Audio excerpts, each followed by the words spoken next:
الحمد لله نحمده ونستعينه ونستغفره ونؤمن به ونتوكل عليه ونعوذ بالله من شرور أنفسنا ومن سيئات أعمالنا من يهده الله فلا مضل له ومن يضلله فلا هادي له ونشهد أن لا إله إلا الله وحده لا شريك له ونشهد أن سيدنا وحبيبنا وشفيعنا وسندنا ورحمتنا ومولانا محمدا عبده ورسوله أما بعد فأعوذ بالله من الشيطان الرجيم بسم الله الرحمن الرحيم ألهاكم التكاثر حتى زرتم المقابر كلا سوف تعلمون ثم كلا سوف تعلمون كلا لو تعلمون علم اليقين لترون الجحيم ثم لترونها عين اليقين ثم لتسألن يومئذ عن النعيم وقال رسول الله صلى الله عليه وسلم إني لأستغفر الله في اليوم 100 مرة أو كما قال. انسان چې کله په دنیا کې د الله د احکامات روګردانیو کی او دی باغی شي نو بیا په الله په دنیا کې عذابونه راولي او د انسان د الله نه د الله د احکامو د روګردانه لوی سبب دا غفلت ته.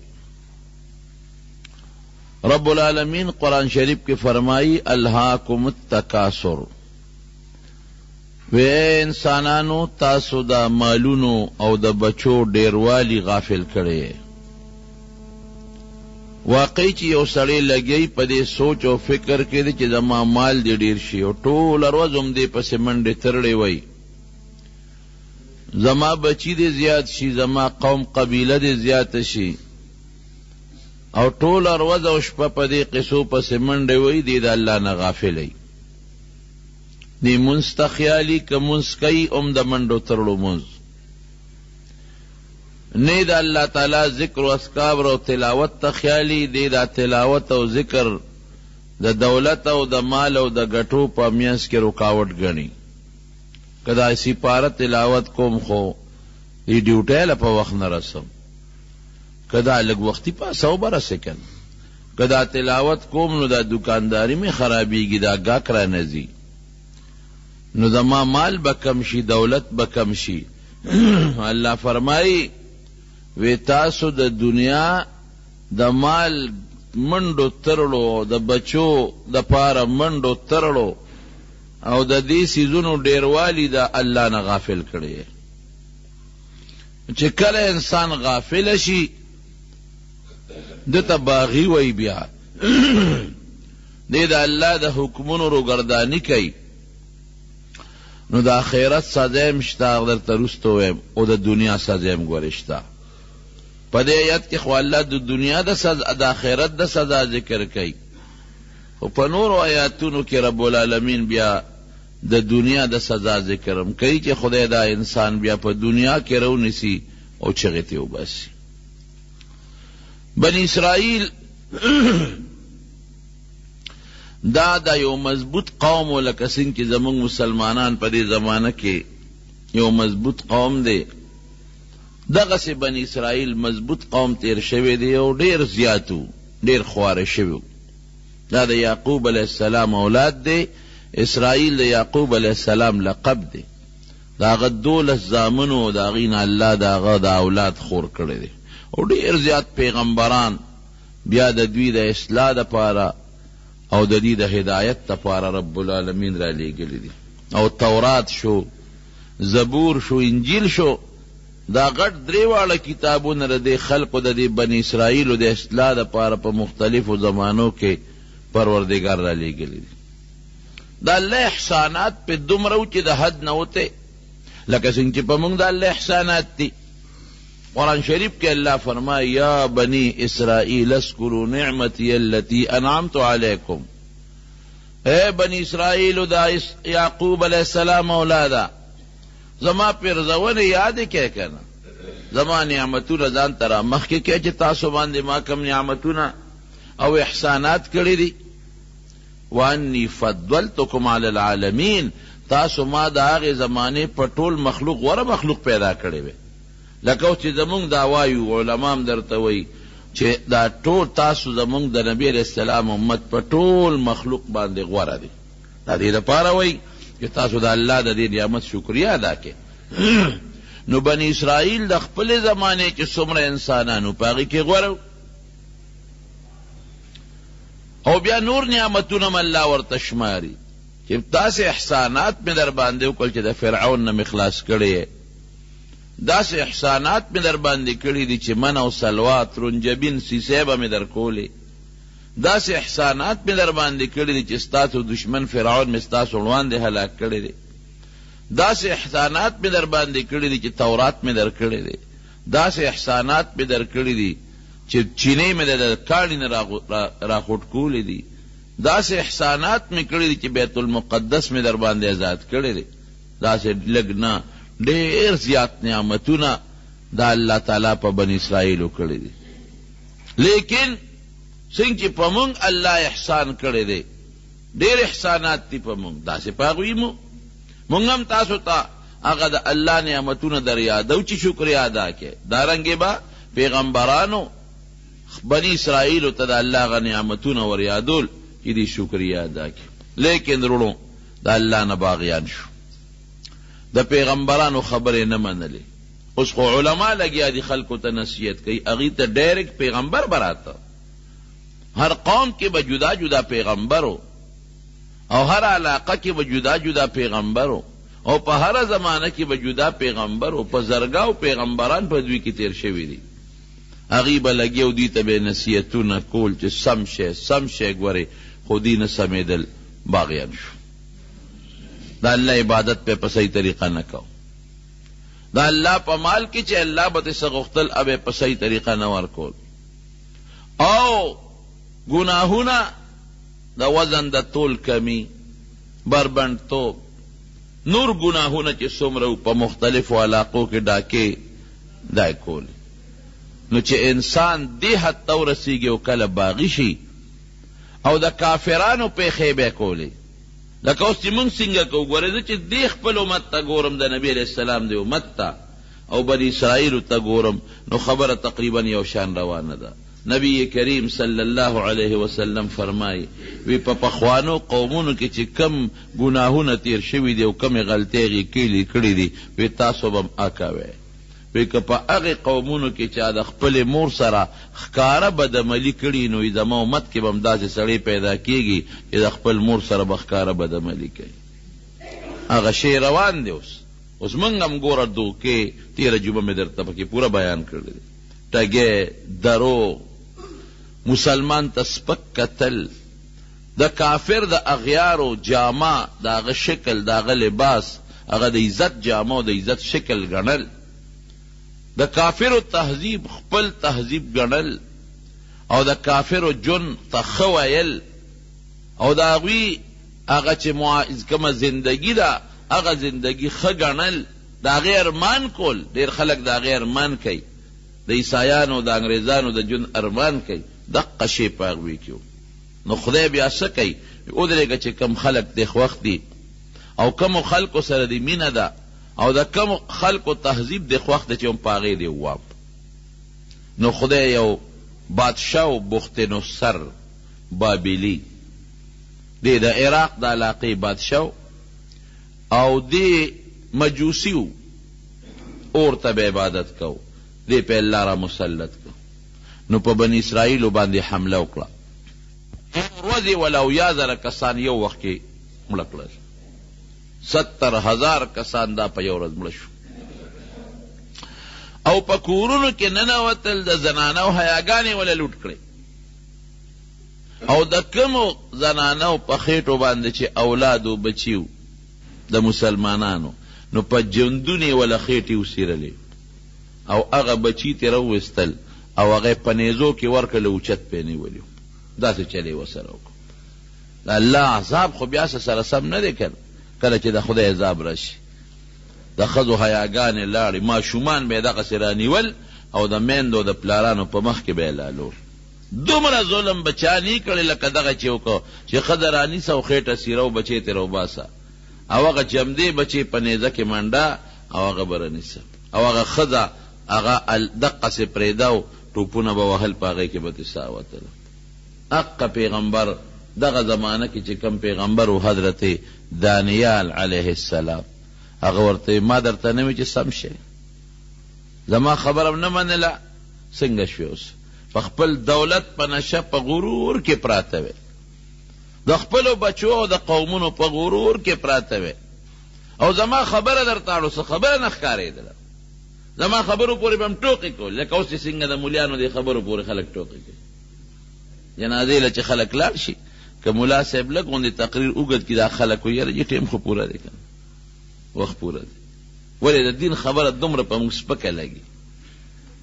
د دنیا د دین خبره یو ځای کې د دین خبره بیانېږي، موږ وایو مړه د اوزګار دی، یاره هر وخت دی لګیا دی خبرې کوي. ولې څه چلو شو؟ ته څه کوې؟ دنیا پسې منډه وې. د دین خبره دومره در باندې بده لګي. دی دا عالم که درته خبره کوي، خو د الله خبره درته کوي. که دا عالم درته خبره کوي، خو د الله د رسول خبره درته کوي. که دا تبلیغ والا درته خبره کوي، خو د الله او د رسول خبره درته کوي. تا ته خو پیسې خو در نه غواړي او نه در نه مشري غواړي، نو ولې په ظالمه د خدای او د رسول خبرې دې بدې شي؟ دقسې مثال و. هغه دانیال علیه السلام وایي ما درته نه وي، ما پورې م ټوقې کول، په دغه بچو غاویره وې درته اعلان کړل که نه، په دغه ښځو غاویره وې د ښځو نه درته بچي راوویستل، څنګه چلې در سره وکړه؟ په دغه مالونو کورونو غاویره وې، څه چلې در سره وکړه؟ او داسې ونه کړه، یوازې په بیت المقدس ورلل دا بخت نصر بادشاه، دا عراقي بادشاه، او جومات یې ولا ټوټې ټوټې ختم یې کړ. او د تورات چې څومره نسخې وې د پخوانو کتابونو، اور یې ورته که هغې پکې واچول، هغې وسوځو. په لکونو خلک یې مړه کړل، ښځې، ماشومان، بچي، او 8000 کسان دی گرفتار کړل، لاسونه خپې یې ولو تړل او دی عراق ته بوتلل، او یو لوی جیل کې غون ور واچول. په دغه جیلیانو کې یو د دوی دا پیغمبر دی حضرت دانیال علیه السلام. بیا خو هغه پښتانه وایي اوچو سره لامده سوځي که نه. بني اسرائیلو کې 100,000 قوم و 100,000 40,000 پکې ګناهګار و، 80,000 پکې نیکانو. نو الله پر حکم وکړ جبریل علیه السلام ته چې ورشه دا کلې پې واړوه هلاک یې کړه. وی الله 80,000 خو پکې لګیا دي، ستا عبادت کې دی سره څوک دی باندې مخکې واړوه، په دې نورې وروستو واړوه. دا ولې الله دا ولې تپوس ته الله نه کېږي؟ خو معلومات دي. دا څنګه وی دا 40,000 چې ګناه کوي، دا 80,000 ځان له عبادت کې دوی منې کوي نه چې دا ګناه مه کوئ. د دین زما په دې خلاف وړه نه دړدېږي چې زما دشمني څوک کوي، که ردي په زړه دړدېدی، لږ لاس خو بیا ولې نیولی وی چې وروره مه کوه دا ګناه. رستو به بیا په خپل نیت هر سړی پاسي، نیک که نیک پکې مړ دی به په نیکۍ پاسي، او که بد مړ دی په بدۍ به پاسي. خو دې وخت کې ټولو له سزا او عذاب ورکه. نو 80,000 کسانو کې پړی واچول، اتکړی پکې واچول، او عراق ته د شام نه بوتله. او د شام خشته ځمکه د باغونو ډکې مکمل، دا باغونه یې وله پرې کړل، دین یې وله ختم کړ، مشران یې وله ختم کړل، او دی په جیل کې واچول. او بعضې ښځې بوتلې دی ځان له وینځې کړې، او بچي بوتل هغې خپل غلامان کړل. ګوره د خدای عذاب راغی. کولی چې د خدای د عذاب مقابله کیږي نه کیږي. خو چې کله قوم د الله نه باغی شو نو بیا به الله په مختلفو شکلونو عذاب راولي که نه. اوس هم ګوره یاد ساتئ رونو، مسلمان د الله نه باغی دی، رو رو بغاوت طرف ته روان دی. خدای دې خیر کی. یقین کوه زه یریږم په دې چې دقسې عذاب په موږ را نشي. خلک د علماو خبرې ته غوږ نیږدي، د نیکانو خبرو ته غوږ نیږدي، د دین خبرو ته توجه بالکل نه ورکوي. نو چې دا څومره مونږ له خدای څومره نعمتونه را کړي دي. ما بکم من نعمت فمن الله، دا ټول نعمتونه په مونږ د الله دي. نو مونږ د خدای دشمنی کو نو خدای به مونږ سره څنګه مینه وکړي؟ ګنټه به ګنټه او ګړی ګړی او قدم قدم مونږ لګیا یو د الله خلاف کو. او خدای صبر کوي، خو چې کله ونیسي نو بیا نیول بل شانتي. او مونږ ته خو مثالونه وښول کنه، په دا ازاره کې درته زلزله وښوله، نږدې درته وښوله. داسې زلزله وه چې په زرګونو خلک پکې په هغه زلزله کې لړمړه شو. او غټ غټ بلډینګونه چې لوی لوی بلډینګونه هغه زمیندوز شو. ایو سړي نه چا تپوس وکړو ستا سال دی؟ وی نورې خبرې پرېږده، نور دونه راته مه وایه. خو د ماسخوتن چې سملاستېدمه نو د بنګلو د نوکرانو او د کرونو روپو او د جایداد مالکو او اوس دې وخت کې دقه د خپلو جامو مالک یم نورې سم نشته، ختم. بیا درته سیلاب وښو چې د کوم ځای نه سیلاب دنیا را په مخه کړه او څومره غټ غټ بلډینګونه پکې لاړل لوش، څومره غټ غټ پلونه یې یوړل او څومره د خلکو ځمکې روانې کړې. اوسه پورې لا هغه ځمکې څوک نشي آبادولی او نه هغه پلونه تر اوسه پورې څوک آبادولی شي. اوس درته نورم ښایي خلک وایي ګراني شوه، چینی ګران شو، اوړه ګران شو، تیل ګران شو، ګیس ګران شو، بجلی ګرانه شو، بجلی نشته او ګیس نشته. دا د الله عذابونه دي چې په مختلفو شکلونو په موږ د پاسه راځي. د الله عذاب خو یوازې داسې نه چې څپېړه ده نو باسي، نه خو په عذابی دی که نه. ته الله خفه کې، ما چې یو سړی خفه کوي زه به څنګه خوشحاله کړم چې زما په لاس کې خوشحالي چېته به هم خوشحالي ورنه کړم. ولې ترې ما خفه کې زه تا خوشحاله کړم. نو موږ د الله خفه کوو، خوشحالي خو د الله په لاس کې ده. نو موږ به الله څنګه خوشحاله کړي؟ سوال نه پیدا کېږي. ومقه حالت روان دی مکمل د حضور پاک د وینا مطابق چې کمې غلطۍ بني اسرائیلو کولې نو څنګه چې یو پاڼه د پاڼې سره برابري، پاڼه د پاڼې سره برابر، سپلی د سپلی سره برابر، وی دقسې به دا ګناهونه زما امت هم کوي. هغه دور کې اوس موږ ګیري دوکې، داکې، دروغ، ټګي، په خپل مذهبي مشرانو بد ویل، د مذهب د ځینو بد ویل، دا زموږ عادت جوړ شوی دی. او لوی سبب یې څه شی دی؟ د الله نه غفلت. الهاکم التکاثر، مال دې ډېر شي، بچي دې ډېر شي، قوم دې ډېر شي، بنګلې دې ډېرې شي، ځمکې دې ډېرې شي، د الله نه غفلت. دغه غفلت کې موږ پراته یو. دی ټول بوتلل جنا او یا زره کسان قیدیان دی د عراق په جیل کې ور واچول. چې جیل کې واچول هغه دانیال علیه السلام دا ټول بني اسرائیل په دا جیل کې پې ګرځي، په دې بارکونو ګرځي. ما درته نه وی زمام نه منله نو زم ځان سره برباد کړم او تاسو هم غرق شوې. ښځې څه شوې؟ لاړې. لوڼه څه شوې؟ پته هم نه لګي. بچي څه شو؟ پته هم نه لګي. کم دولت او ځمکې وی څه شو؟ ایسم پته نه لګي. نه چا د بچي پته لګي او نه چا د ښځې پته لګي او نه د خدای دې د داسې حالت نه ساتي. هغه ښځې او بچي لوڼه کافرانو سره پراته دي، دی په جیل کې پراته دي. څه پته لګي چې لور کم کافر سره ده او ښځه د کم کافر سره ده، او ښځه مړه ده او که جمدی ده، او لور جمدی ده او که مړه ده، او بچي څه شو؟ زمام نه منل. یاره غلطي شوې ده او به دا ورخه تېرې دي. اوس څوک وی اوس الله ته رجوع کې لوی رب ګورې بیا معافي کوي. اوس الله ته رجوع کې اوس وجاړی خدای پاک ته. نو په هغه جیل کې جړه شروع کړه. ګوره بیا هم خدای معاف کوي. عذاب او تکلیف چې کلم راغی الله ته دې رجوع کړه نو الله بیا هم ګورې خوشحالېږي. په هغې خلکو عذاب راغی رجوع یې وکړه الله معاف کړل. مونږ باندې عذاب رو رو شقوار روان دی. دا عذاب هغه قسطونه را باندې روان دي. اوس هم وخت دی که مسلمان الله ته رجوع کړه ممکن د الله رحم وکړي.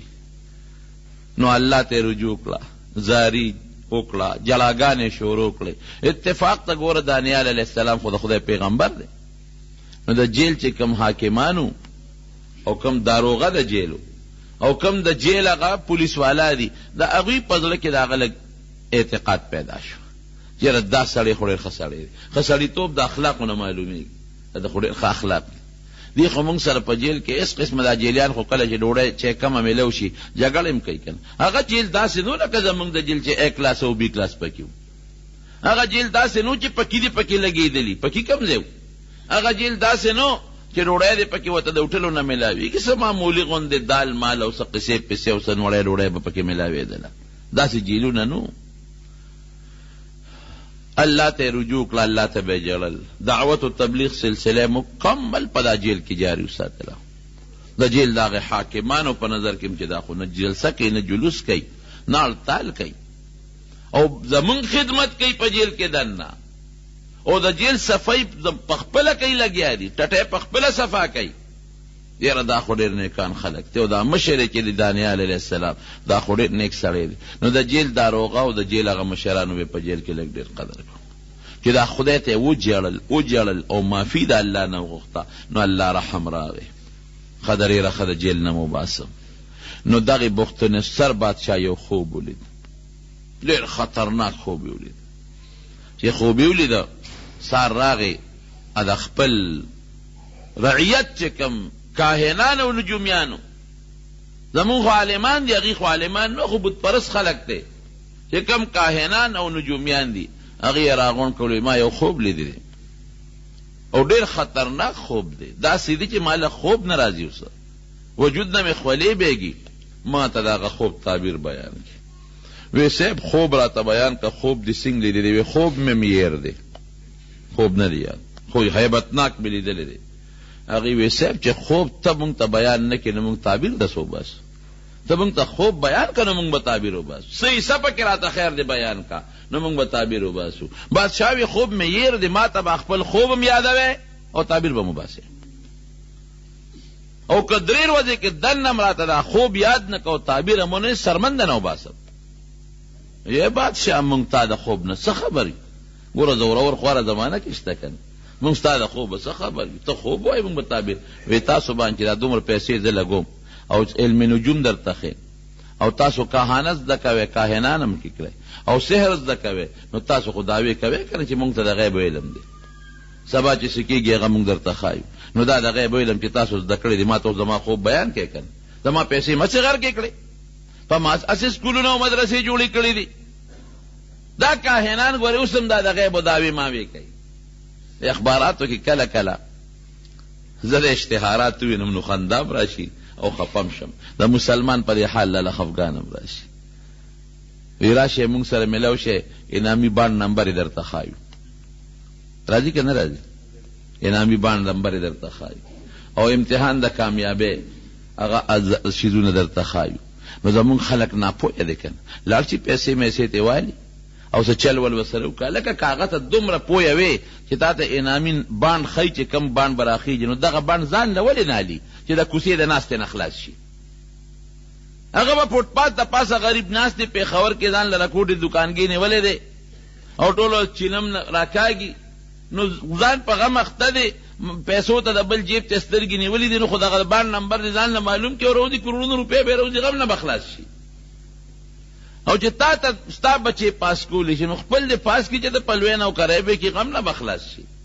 یو ځل پېښور کې روان وم د بالاحصار سره، هلته دا جادوګران دا دغه ناستي دا مرغو والا دا کتابونو زما یو مریض ته پوست له تلم، تیز وم خیال مې نو زما دې پیسې ته یې ګوتې واچولې، ایله کار یې غورځولی به و. خدای دا سم چې مې وکتلو دا خدای والي دا څښا نسواري دی او دا زیل غاښونه یې نیولي دي او لاندې ناستې او مرغۍ ورته ناستې دي. ما ویل خدای ظالم اوس په دې فوټپات را غورځولی وم، خیر دی. وی دلته راشه چې قسمت ته لټیک کم. الله اکبر. ما یې زما قسمت الحمدلله ډېر مزېدار دی او ډېر زه د خدای نه په خپل قسمت خوشحال یم. خپل ټیک که چې د دې ناستې نه خلاص شي، دې مرغو نه خلاص شي، ته د کور د خدای عبادت وکړو چې د بالغ ته ډډه ووې په پوزه کې د خړ پوزه کې د پاسه زه بابا وایي مونږ څه پته وه. دقه زمونږ د خلکو کار دی. څوک به هغلته اخبار کې وایي ګارنټي کې سات، ګارنټۍ سره بچی ورکو، ګارنټۍ سره زوی ورکو. الله اکبر. ګارنټۍ زویه، ګارنټي تا سره. خدای فیصله ده. یهب لمن یشاء اناسا ولمن یشاء الذکور. چاله لونه ورکوي، چاله زامن. او یزوجهم ذکرانا و اناسا، چاله هلکان جنکې دواړه ورکوي. ویجعل من یشاء عقیما. خدای وي زه څوک شڼ جوړوم. نو چې خدای څوک د چا د شڼتوب فیصله کړي، دا ګارنټۍ والا زوی ورکولی شي؟ خدای چې د چا د لونو فیصله کړي، دا ګارنټۍ والا به له زامن ورکي؟ نو موږ دومره ناپویه یو. د غیب دعوی به خلک کوي، موږ به زر ورځو. نه ګورې پام کوه. او دله پویه ده که نه، د ډېر لوی علم کړی. د غیب او علم چا سره دی؟ قل لا یعلم الغیب الا هو. قرآن یو آیت نه دی، په سوونو آیتونو کې دي چې د غیب او علم صرف الله دی. نبی کریم صلی الله علیه وسلم یو ځل ملاستو یو ماشومې تمبل و، چې تمبل یې و، نو په هغه تمبل کې یو ټکې ده ووایي چې وفینا نبی یعلم ما فی غدی. وی مونږ کې داسې پیغمبر دی چې د سبا علم ورسره دی.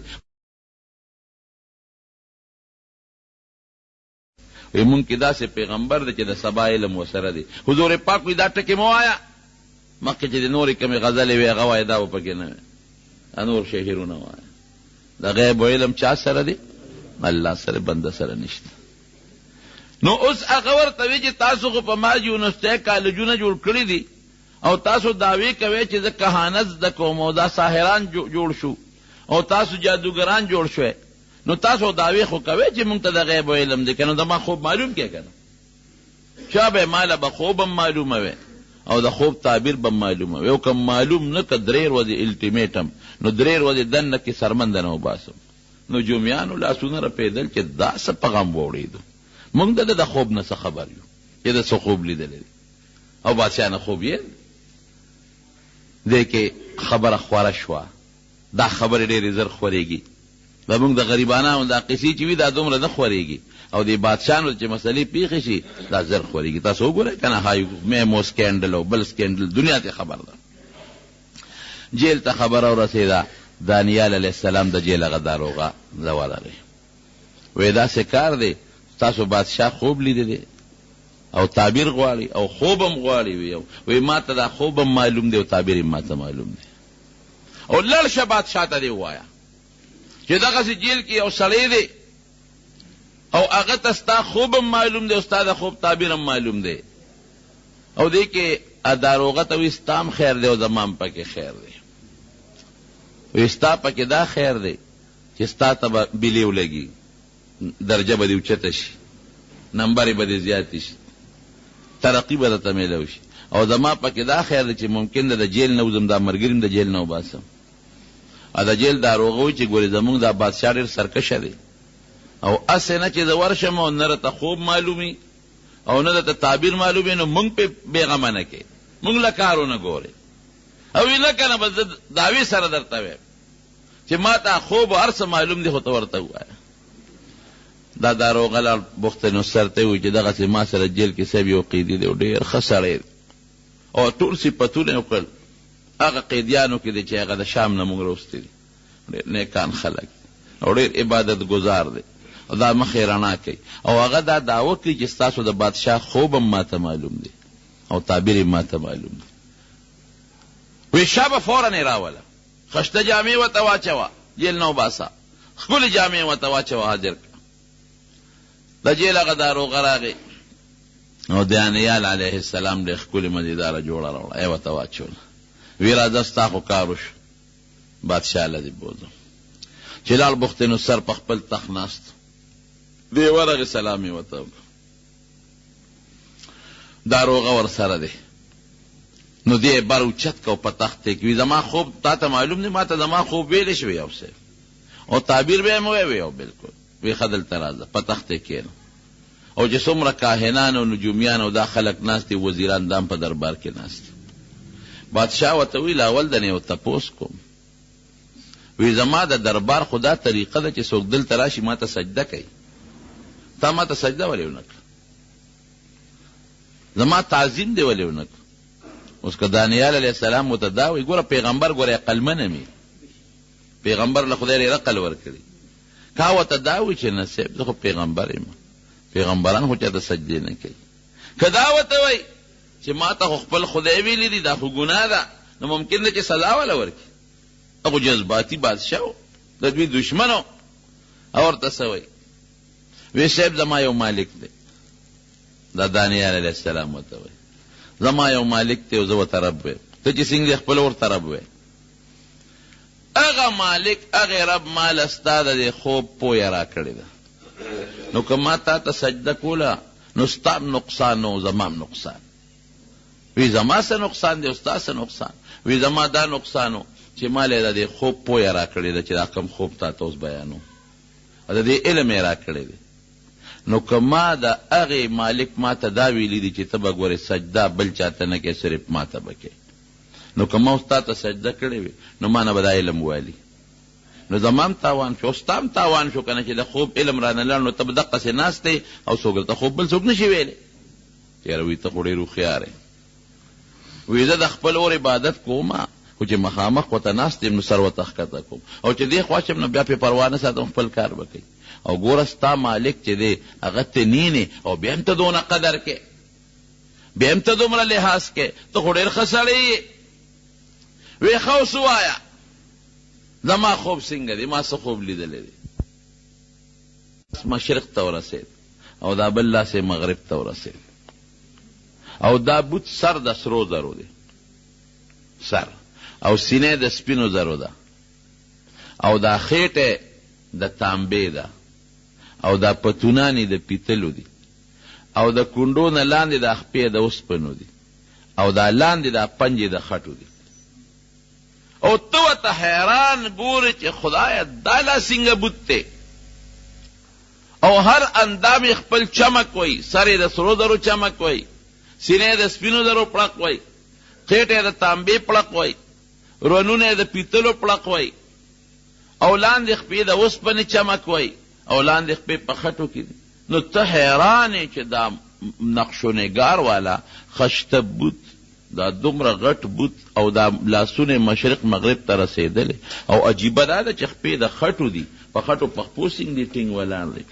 وی ته په دې سوچ او په دې فکر کې چې دې کې د بره نه یو غټ کاڼی را پرېوته د دې بوت په سر باندې د اسمان نه یو کاڼی راغی او دا بوت یې وو او چې د دې بوت دا سر یې سینګ وو نو دې ایره ایره که ختم یې که د ده نه یو وجود جوړ شو هغه سره سپین تانبه پیتل اوسپنه ټول ویلی شو یو وجود ته جوړ شو مخکې خو سره ځان له سپین زر ځان له پیتل تانبه ځان له وه اوس ټول ګډوډ شو هر څه ګډوډ شو او هغه کاڼې غټېده د بوت هغه ځای د اسمان د ځمکې پورې هغه کاڼې ونیوه وی په دې سوچ کې وی چې راویښ شوې خوب مې تا ما چې څه وی دقسې دې لیدې دی وی دقه ټکې مې لیدې دی الله اوس مهرباني وکړه ما دې تعبیر بیان وی څه فرق خو نشته چې ما درته څه ووی د دې خوب تا چې څه لیدلی دی وی چې ما سینګ لیدې پوره ټک په ټک دې راته دقسې خوب وی ما نه یې رو رایاد دی که راته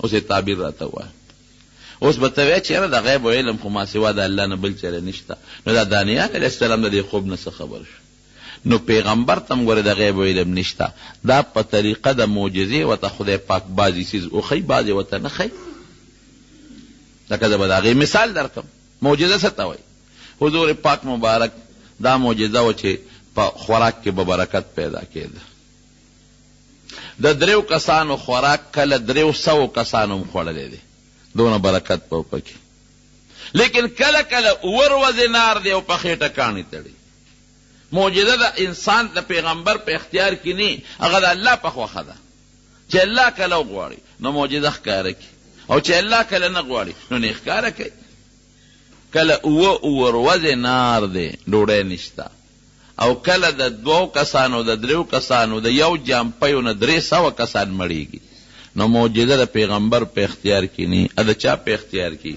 الله چې الله کله غواړي صادره کی چې وی نه غواړي نه صادره او علم د عالم په خپل اختیار کې لکه مثلا زما د سیکلو د پنچر د جوړولو علم دی نو د شپې پنچر لګولی شم او د ورځې هم لګولی شم او سهار هم لګولی شم او ماښام هم لګولی شم هغه زما چې تر څو مې لاس ټیکي نو دا علم زما شته نو دا پیغمبر که دا خبر ورکه نو دا د معجزې په بنیاد پیغمبر له خو معجزې الله ورته زړه کې واچول، هغه خبرې ورکړ.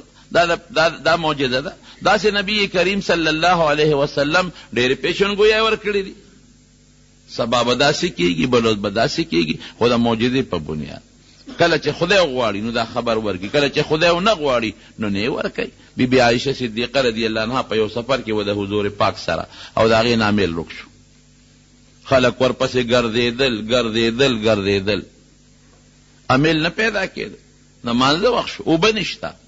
خلک رالل حضرت ابوبکر ته وی دا ګوره د عایشې ستا د لور د لاسه خلک په لوی مصیبت کې پراته دي، دې امیل روک کړی دی او خلک اوس امیل پسې ګرځي، او نبي علیہ السلام د هغې په طلب کې صحابه ګرځئ او اوبه نشته، اوس به څه کېږي؟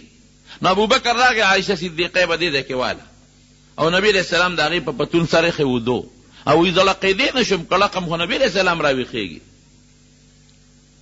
وی تا ستا د لاسه خلک ایثار دي، اوبه نشته. نو بیا خو خدای د تیمم آیت نازل کړ چې اوبه نی تیمم به وهې، لیکن امیل پسې ګرځېدل، امیل نشته. چې اوښې پاس او د اوښ لاندې امیل پروت، نبی علیہ السلام ته پته نه لګېده چې د اوښ لاندې امیل پروت دی، خلک ورپسې ګرځئ. ولې؟ دغې وخت کې خدای پاک ورته دا علم ورنکړ، بل وخت کې وله خدای دا علم ورکوي.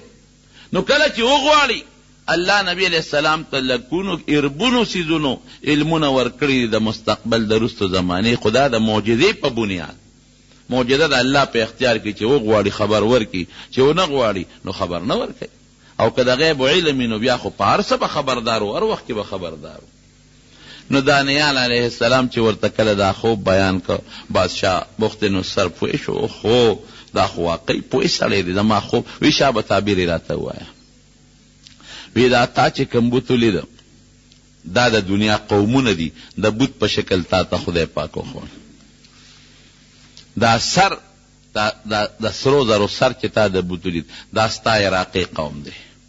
په هغه زمانه کې د عراق قوم ډېر متمدن و، دا ستا قوم دی. او نن په ټوله دنیا کې ستا د سر حیثیت دی، ستا قوم د سر حیثیت دی، لکه امریکا چې نن د سر حیثیت لري، سپر طاقت یې ته. بیا ورپسې دا سینه چې دا بل قوم دی، دا ستا نه لاندې، ستا نه پس به د دې قوم حکومت په دې ټوله دنیا راځي. دا به څوکي، دا به ترکیانې، د هغوی دغه شکلونه دي. ورپسې لاندې بیا تانبه ده، دا د سرو خلقو د سور قوم نشان دی. دې نه پس بر هغه خلق سپر طاقت جوړېږي، د هغې بادشاهي به راځي. او بیا لاندې پتونان د پیتلو دي، زیړ قوم چې کم مخونه زیړ دي په دنیا کې، د هغې حکومت به راځي، ابه سپر طاقت دي.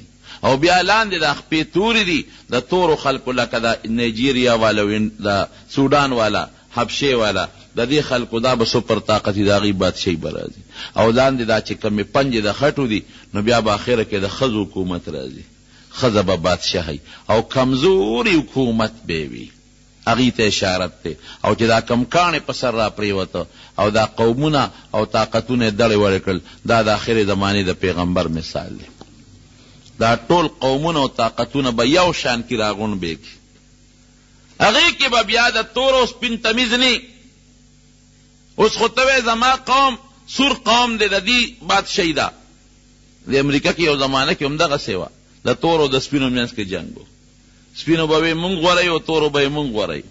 اوس هم د قومیت په بنیاد یو قوم وي زما قوم او بل وي زما قوم. دا قومیت صرف د معرفت دپاره دی.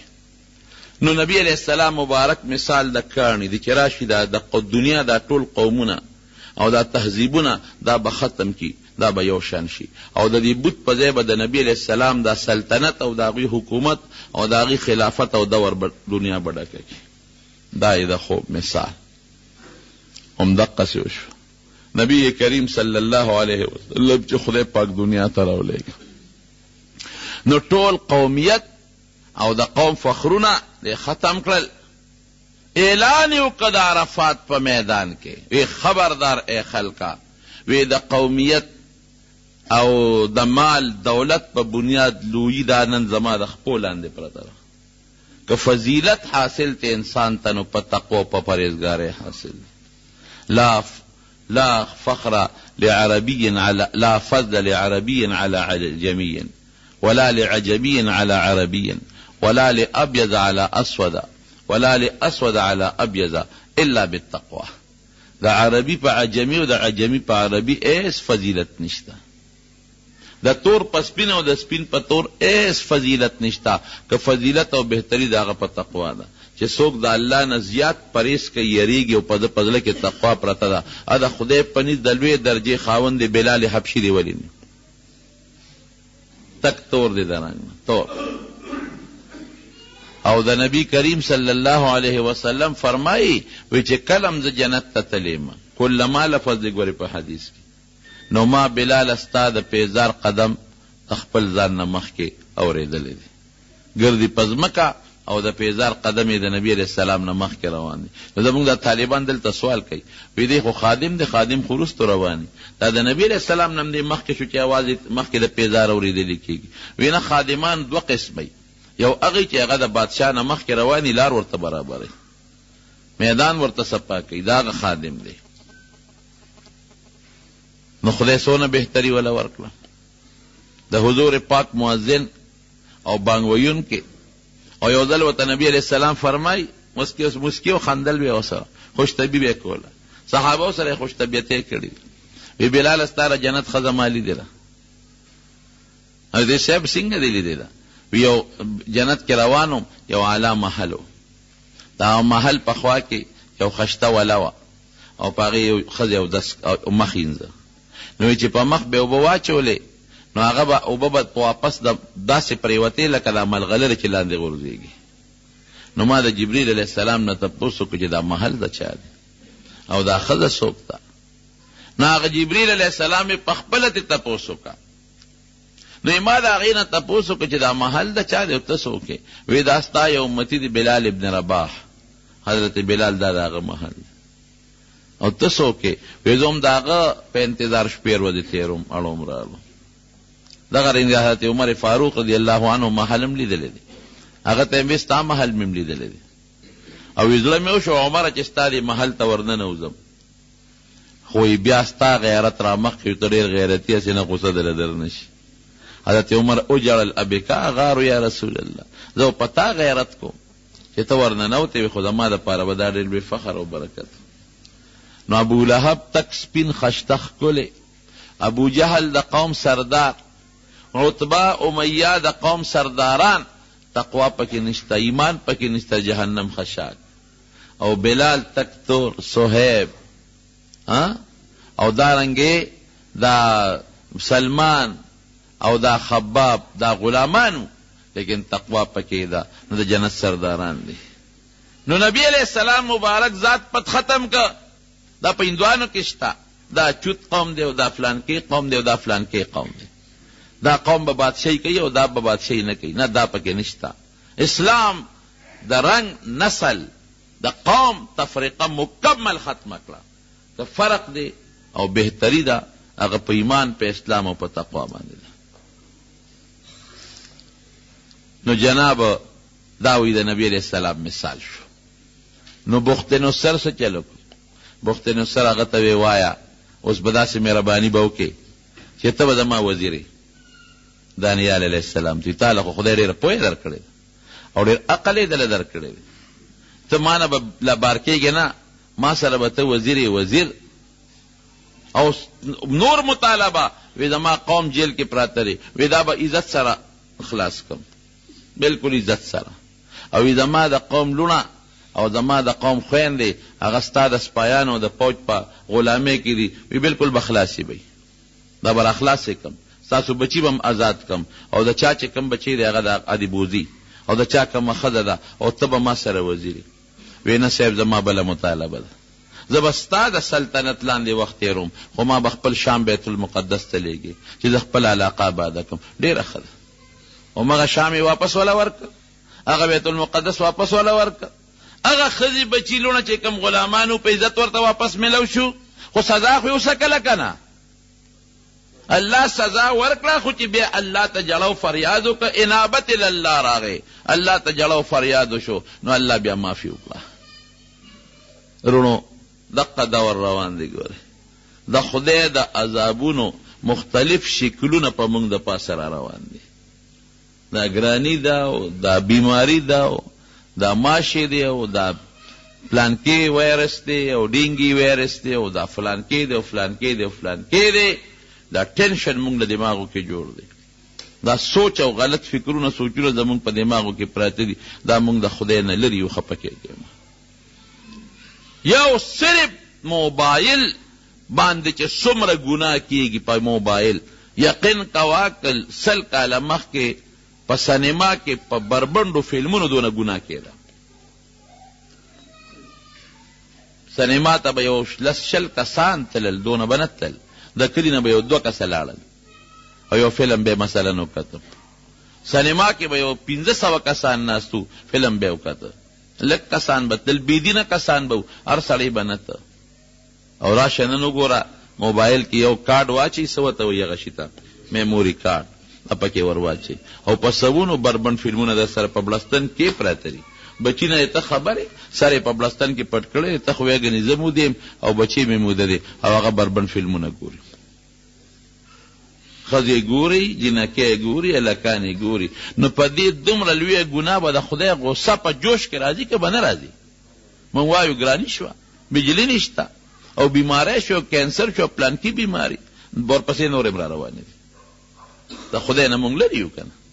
یو موبایل باندې څومره ګناه. یو کمپیوټر، مهرباني وکړه د بچو د کمپیوټر هغه څیزونه وګوره چې کوم کې هغه څه ورته وایي محفوظ کوي، څه ورته وایي شی فولډر وګوره چې هغې کې هغه څه محفوظ کړي دي، څه پې ګوري. زما بچي انټرنیټ لګولی دی او زما بچی انټرنیټ لګولی دی او په هغې باندې د پلانکۍ یونیورسټۍ کتابونه ګوري، سټډي کوي. او زما بچی انټرنیټ لګولی دی او د پلانکۍ کالج او د پلانکي د دنیا پې ګوري او نوې تجربات پې کوي. تجربې مجربې نشته، دننه ځان خبر کا، څه پې ګوري. مونږ ته خلک الوی که نه، مونږ خبرېږو، مولیان هر څه نه خبرېږي. دننه وګوره چې ستا بچي په کمپیوټر څه ګوري، تا ته په څه باندې کمپیوټر پته اغشتې دی او تا باندې انټرنیټ په څه بنیاد لګولی دی او کوي پې څه دننه هغه شی وګوره که نه هغه لګوندی. او اوس هلکان هم په الفلامو دي، هغې پکې هغه دغه نمبر یې خپلې ورکړي د خبر شوی یم چې بل څوک یې ګوري نه، کوډ یې ورکړي. دا د جړا مقام دی. ای د پیغمبر امتیه، ای د ښکلي پیغمبر امتیه، ای د لوی الله د ښکلي خدای خشته بنده په کوم طرف روانه؟ د خدای باغی شوی، د پیغمبر باغی شوی، د قرآن باغی شوی. دا دومره تکالیف چې زمونږ پیغمبر علیه السلام او صحابو تیرول دی، څه دې لپاره تیرول چې تا نه به دا مسلمان جوړېږي. هغه دوکه او ټګي په خپل ځای دا شی به نه جوړېږي. نن جنکۍ لکان ټول یو شان دی، په دوکانونو کې ځای بس به یو شی وړو په 15 روپۍ ورکوه او د دنیا فلمونه درته اچوي او د دنیا بربنډتوب به پې ګوري. ته د خدای نه یېرېږي، د خدای د قهر نه ته بلکل نه یېرېږي. دا سیلاب نه دې عبرت وانه غشته، زلزلې نه دې عبرت وانه غشته، دې ګرانو نه دې عبرت وانه غشته. ملا درته خبرې کوي در باندې بوج دی، تبلیغ والا غریبانان درته لګیا دي در باندې بوج دی. خدای را دې دلته کې بلي مړه هر وخت لګیا دي، صاحب اړې را غوږونه یې راله ستړی کړل. دغه شی چې دې وخت ته نیولې دی په هغې نه ستړی کېږي. دا مونږ دق الهاکم التکاثر، الله وایي دا خو د دنیا سزا ده. وایي د مال ډېروالی، د بچو ډېروالی غافله کړی حتی زرتم المقابر. دنیا کې به هر څه تیر شي خو مقبرې له به ځای که به نه ځای، قبرونو ملاقات به وکړي. نو بیا به هلته سي کلا سوف تعلمون ثم کلا سوف تعلمون، پوه به شی وایي، نور تفصیل لته نه وایي، خبر به شی. کلا لو تعلمون علم اليقین لترون الجحیم، دوزخ به راته ښکاره شي. ثم لترونها عین الیقین ثم لتسألن یومئذ عن النعیم. تپوس به درنه کېږي دا مال مې دې نه درکړی و، دا ځواني مې دې نه درکړې وه، دا سترګې دې نه درکړې چې ته بې زناکارۍ ته ګورې، دا غوږونه مې دې نه درکړې چې ته په ډمتوب اورې، دا خوله مې دې نه درکړې چې ته په کنځل کې. دا په خدای څومره یاد که په دې سترګو دې الله ته او د الله کائناتو نه څونه عبرت واخیست او په دې غوږونو دې د خدای ذکر او د الله دین څومره واورېده. هغه د بني اسرائیلو قصه ده، حذو النعل بالنعل، څنګه چې سپلی د سپلی برابر ده. هغه قصیز د حضور پاک مبارک پیشنګویي ده. چې که بني اسرائیلو کې مور سره چا علانیتن ښکاره زنا کړي وي زما امت کې به هغه خلک پیدا شي چې خپلې مور سره به دغسې کوي. دا به کېږي، خو خدای دې موږ د دې عذاب نه وساتي. رونو بس یو خبره درته الله ته رجوع کوي. زما خو رونه یې دومره محبت سره ما له راځئ منزله د لرې لرې ځای نه، نو زما پیرزونه ده چې تاسو ته ووایم ځکه رور چې رور ته څنګه وایي. یو دا مهرباني کوئ، الله یاد ساتئ، الله ذکر کوئ، استغفار ډېر وایئ. استغفر الله استغفر الله استغفر الله. رسول الله صلی الله علیه وسلم فرمایي وی زه روزانه 100 کرت استغفار ویم، او بل روایت کې راځي وی زه 100 نه زیات استغفار ویم روزانه. نبی علیہ السلام فرمایي استغفار چې څوک وایي ما كان الله ليعذبهم وانت فيهم وما كان الله معذبهم وهم يستغفرون. وی نبی علیہ السلام ته الله وی تر څو ته موجود یې په دې خلکو عذاب نه راولم، دا عذاب د پاره ستا وجود دفاع ده، او ستا نه پس چې دې استغفار وی عذاب به پې نه راولم. استغفار وایه. استغفر الله الذي لا اله الا هو الحي القيوم واتوب اليه. یا استغفر الله من كل ذنب واتوب الیه. کدانی وی استغفر الله استغفر الله استغفر، دا یو ټکی خو درته یاد دی، دا ډېر وایه. دویم تلاوت د قرآن شریف کوئ، ذکر و اذکار کوئ، نیکانو خلقو سره عالمانو سره خپل تعلق پیدا کړئ، او د دین په خبرو مه تنګېږئ. که مقبره کې وي، که په جنازه کې وي، که په صلح کې وي، که جمعه کې وي، که اختر کې وي، که تبلیغ والا حضرات چې څوک د دین خبره درته کوي غور سره اوره. دا ووایه چې دا زما د خدای خبرې د انسان په ژبه چلیږي، زما د پیغمبر خبرې د انسان په ژبه چلیږي، زما د فایدې خبرې په هغې مه تنګېږه. ګورې د خدای غضب له به دعوت ورکړي. الله به ښه زما په خبره ته تنګېږي، په قهر به شي درته خدای پاک. الله ته انابت، الله ته رجوع، خدای یادول، دا د عذاب تنبه ده، په دې بدنه خدای عذاب تنبوي. رب العالمین دې موږ د عذابونو نه وساتي. یا الله موږ د عذابونو نه وساتي. خدای زمونږ په زړه کې ستا طرف ته انابت او رجوع پیدا کړي. الله زمونږ په زړه کې ستا د بخنې ستا نه د بخنې خدایا توفیق پیدا کړي. خدای زمونږ په ژبه استغفار او ستا ذکر جاری کړي. الله موږ ډېر ګناهګار یو، خدای موږ ډېر ګناهګار یو. الله سونو د خپو د سترګو د خولې هر قسمه ګناه کوو. پروردګاره ته راته ګناهونه معاف کړي. الله زمونږ ګناهونه معاف کړي. الله موږ کمزور یو. خدای د نبی علیہ السلام ټول امت نیکۍ طرف ته راوړ. خدای د دنیا هم زموږ فراخ رزق د حلالو نصیب کړي، او د آخرت د سختو نه مو ساتي، او دنیا هم د آخرت د ګټې ذریعه وګرځوي. رب العالمین چې څومره مشران وفات شوي دي الله د ټولو مغفرت نصیب.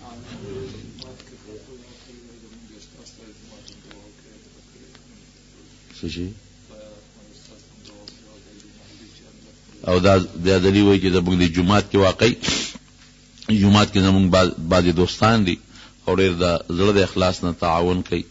هغوی ته هم دعا کوي. زموږ دا ورور د فایض احمد هم پکې ډېر کوشش کوي چې څوک د جومات سره د مال د بدن مخکې نه تر اوسه پورې چا سره تعاون کړي، الله دې ولې د دنیا او آخرت اجرونو برکت ورکړي. نیا دلي ته هم دعا کوي، زموږ د جومات ډېر خدمت کوي. الله ته بچول او د دنیا او د آخرت خیر نصیب کړي. الله که څوک مریضان دي په دې مجلس کې، په کورونو هسپتالونو کې، الله ټول له شفا ورکړي. د نبی علی کریم صلی الله علیه وسلم د سنتو تابعداري نصیب کړي، او د هغې د مخالفت او د سنتو د خلاف نه الله په امن کې وساتي. آخر وخت کې په خولې دا کلمه نصیب کړي لا اله الا الله محمد. مولانا محترم اوریدونکو، د شیخ الحدیث مولانا محمد ادریس صاحب دا 493 نمبر کیسټ ډک شو. په دې کې تاسو د حضرت دانیال علیه السلام واقعه واورېده. دا به تاسو ته پېښور ښار کې بیرون کچرې ګیټ اشرف روډ سرې فقیر خان ناصر خان کیسټ هاوس کې د ناصر خان او حیدر خان سره ملاویږي. د دې نه علاوه د شیخ الحدیث مولانا محمد ادریس صاحب د هر جمعې تقریر به هم تاسو ته د دې دکان نه ترلاسه کېدی شي.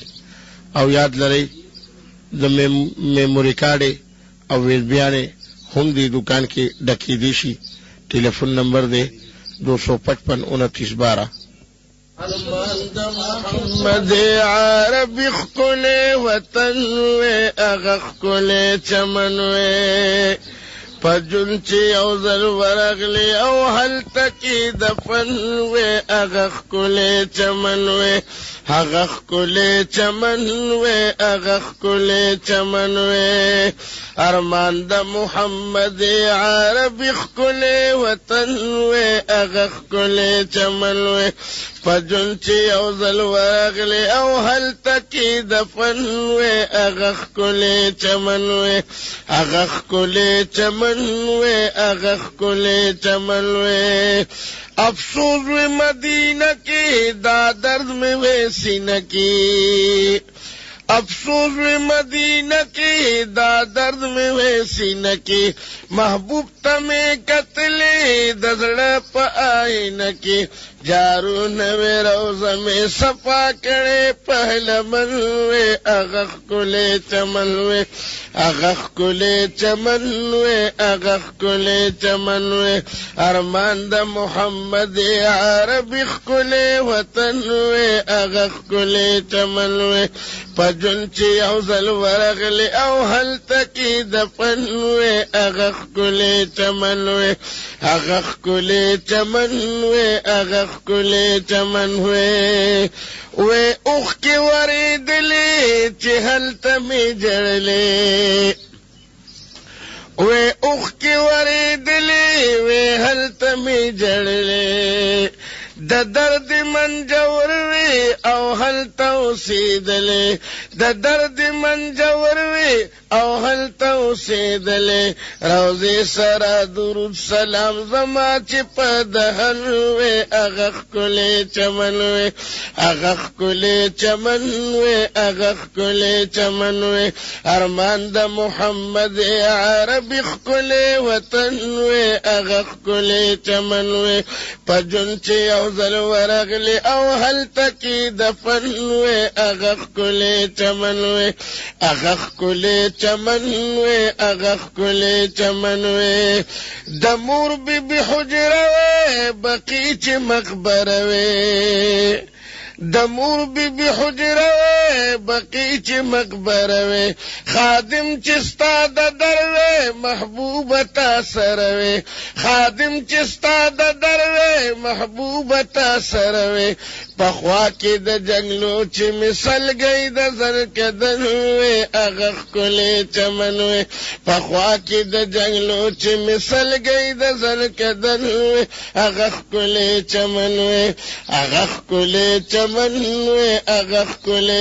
چمن وی ارمان دا محمد عربی کلے وطن وی اغخ کلے چمن وی اغخ کلے چمن وی اغخ کلے چمن وی پجن چی اوزل ورغلی او حل تکی دفن وی اغخ کلے چمن وی اغخ کلے چمن وی اغخ کلے چمن وی خیست مدینہ خار وی دا پاک نبی مزار وی خیست مدینہ خار وی دا پاک نبی مزار وی تمام وجود میں سوی دمینے پا انگار وی تمام وجود میں سوی دمینے پا انگار وی پشان دا بلال میں سوزی دلے ٹول بدل وی اغخ کلے چمن وی اغخ کلے چمن وی اغخ کلے چمن وی ارمان دا محمد عربی کلے وطن وی اغخ کلے چمن وی اغخ کلے چمن وی اغخ کلے چمن وی پجن چی یوزل ورغلی او حل تکی دفن وی اغخ کلے چمن وی اغخ کلے چمن وی اغخ کلے چمن وی چی شیخ ادریس مملوی روزی لر درت للوی او چی شیخ ادریس مملوی روزی لر درت للوی محبوبی مدنی تا ناتنا اورولوی محبوبی مدنی تا ناتنا اورولوی اسرار و بشیر جانوی مدینی تا پرفتنوی اغخ کلے چمنوی اغخ کلے چمنوی اغخ کلے چمنوی ارمان دا محمد عربی کلے وطنوی اغخ کلے چمنوی اغخ کلے چمنوی اغخ کلے چمنوی پتمام جہان چت مدینہ خار دے او چی مقیم پکی د دوو کونو سردار دے مدینہ منورہ ډیر خیسته ده خپل محبوب ورله بوتله کردگار دے بہترین عظیم مرکز دے د اسلام مدینی نے اسلام خور په هر دیار دے ہر ساعت پہ لاہوتی انوار وریگی د تعریف قابل ہر درو دیوار دے مدینہ منورہ غبوستان دے چی خزان نلری تل پر نو بہار دے ٹکلس کالا مدینی منوری تا جبرائیل تشریف روڑلے پا بار بار دے د حاجی صاحب یو منس پا مدینہ کے پا 50,000 منزنو باندې شمار دے خدای دې مونږ دا حاضرین په جمع بوزي چې د چا په زړه ارمانې د دیدار دے یم مسکینه عمر گل حافظ الکلام رب نغوارم مدینہ دا میں قرار دے ورش بلبل ورشا احوال گزر اوڑا دا مدینی دا جانان رات خبر اوڑا دا مدینی دا جانان رات خبر اوڑا زڑ میں قرار نہ کوي نور انتظار نہ کوي د خپل محبوب نہ لري ژوندون کې نهار نہ کوي زړه میں قرار نہ کوي نور انتظار نہ کوي د خپل محبوب نہ لري ژوندون کې نهار نہ کوي بلبل هیر میں نکړي حال د دلبر اوړه د مدینه د جانان رات خبر اوڑا د هاشمی کلیتا د قریشی کلیتا ورشور وحل زهلک د پاک نبی کلیتا ورشور وحل زهلک د پاک نبی کلیتا د قدمونو خورا د پیغمبر اوڑا